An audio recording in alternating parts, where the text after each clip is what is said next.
It has been a rough few days for the community. A lot of disappointed voices, angry people, fueled by even angrier content creators. And Team 4, well, they have gone silent. What is going on? Let's have a look. Hey guys, I'm James from the Omnic Post. For now, this is going to be my last video on this topic, unless there is an actual update to talk about. But saying that the Overwatch community is going through a bit of a rough patch right now would be an understatement. In the last 10 days, I've seen quite a lot of different reactions, ranging from people flaming the game in the comments of every single piece of content that is being put out by no matter who, like every single one, over players just uttering their disappointment and then acceptance. There are even a few people that are going through all of these sentiments as if they were phases in a grieving process. Which kinda makes sense. But it is important that no matter what your opinion is, even if you do not care at all, that we respect each other. And make sure to keep an eye out for some unreliable sources. A lot of people are upset, but some of them don't fully grasp what they're upset about. There's a lot of tinfoil hat theories going around. I'm pretty sure someone declared Blizzard a cult by now. That might also have something to do with Diablo advertising. And there are those people that think that Bobby Kotick is an alien that is out to ruin our society by tanking all of our favorite games. Okay, fine. That last one, that's me. Can you blame me? Seriously, in the end, everybody is entitled to their own opinion. Gaming, after all, is a very personal experience. That is one of the reasons why it became such an important medium. So, if you feel like you need to step away temporarily or even permanently, that is your choice. And for you personally, that might be the best choice. I want to put the emphasis on for you personally. Not everyone feels like all is lost. And people should also respect the choices of those that stick with the game. All these boycotts, petitions, these rants, they're not going to make any difference. This whole story is not reversible. There is no way back on all of this. Not on the short run, at least. And please, refrain from lashing out at Overwatch team members. They are just passionate people doing their job. And some of them are just as heartbroken about all of this as most of you. But where do we go from here? Are we going to have to wait till Season 6 to see if Blizzard really delivers on what is left of that big promise? Be honest, most likely.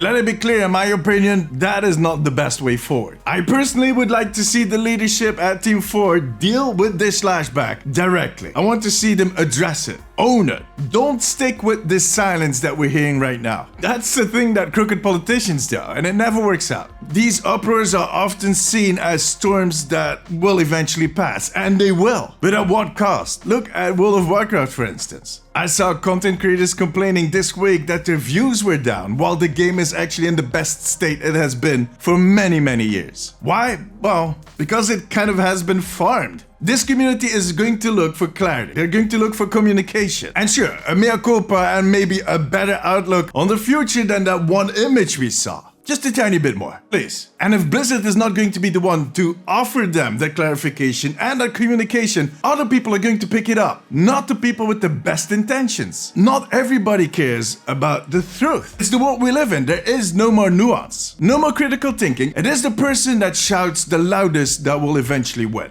But is that going to happen in this case? Is Blizzard going to remain silent, or are they going to own up? I really don't know. After that news drop, we got that director's block that Aaron Keller wrote.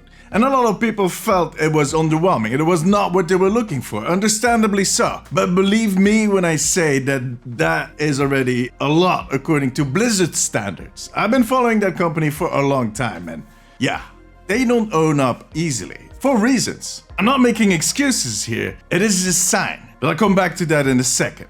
After that blog, there was silence. Sure, there has been the bare minimal on communication that is just them broadcasting. Even people like Jared Nurse, who usually is very present in the community, well, ever since he started with the team, is now a lot quieter.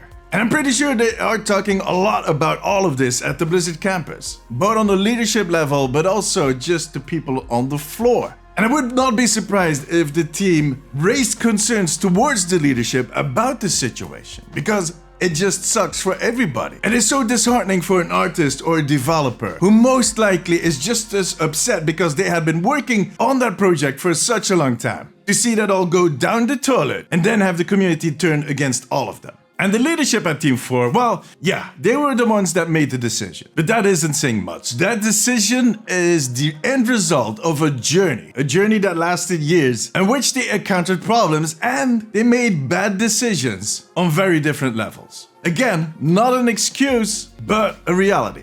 And then in these big types of corporate AAA studios, it is not easy. It is almost impossible to own up to your mistakes. I don't know how it works internally, but externally to talk about that is very difficult, no matter what company you're talking about. There is no room to talk straight from the heart, or very little, because these people represent that bigger entity, and the people that manage that big entity, being the corporate managers, they only have one job, and that is to appease the shareholders. They'll step in and they'll dictate the tone, because shareholders want very different things from a company than gamers or customers do. To be honest, both corporate and the shareholders usually have no freaking clue on what the consumers want, how they operate, how a community operates. It's mind-boggling at times, because they also don't realize how important their communities are. Those are the people that give you your money. That money is not printed somewhere. It is coming from those communities. And sure, that might be working out for you pretty well right now, but give it a few years. Let's see on the long run. Thing is, of course, these types of people do not care about the long run. These people are very good at spreadsheets, counting their money, wearing silly caps on top of their freaking ugly yacht. But you need empathy to manage a community, to understand what your customers want. And they lack that.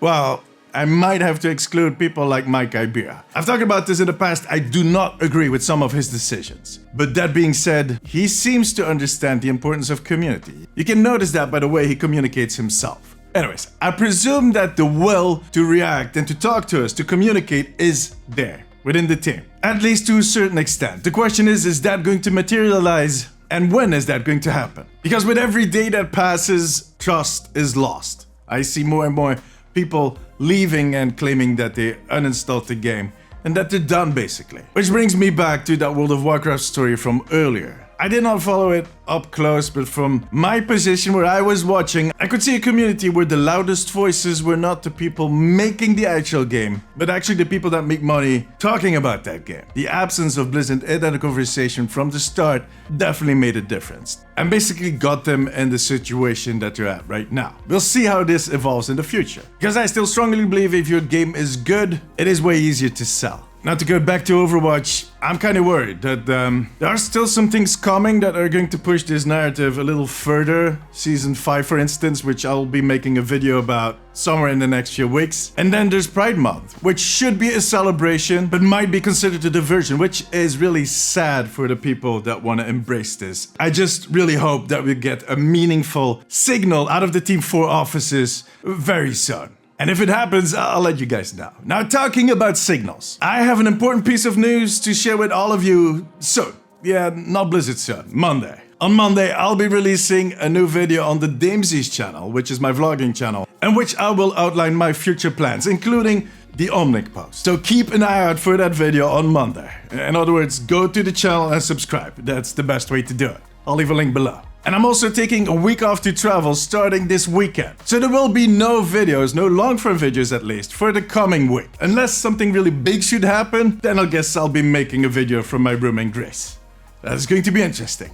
I had this planned for a long time already, but to be honest, I feel like this might be a good moment to just take a week off and let things settle. There's just so much anger going around. But if you start to miss me, there will be other content on my other channels. On my gameplay channel, Damesy's Plays, where I play a lot of games, well, except Overwatch. There will be some videos planned for the coming days. And of course, my vlogging channel, Damesy's. If you want to follow along and see where I end up, what I'll be doing, and especially see that announcement, go check out that channel. I'll leave all the links below. Now tell me, apart from bringing PvE back, which is highly inaccurate, what could Team 4 do or say in the coming days to help you regain a little bit of your trust? Let me know in the comments. Join me during my streams on twitch.tv/DamesysTV, but not next week, the week after that. And make sure to subscribe for more updates on Overwatch.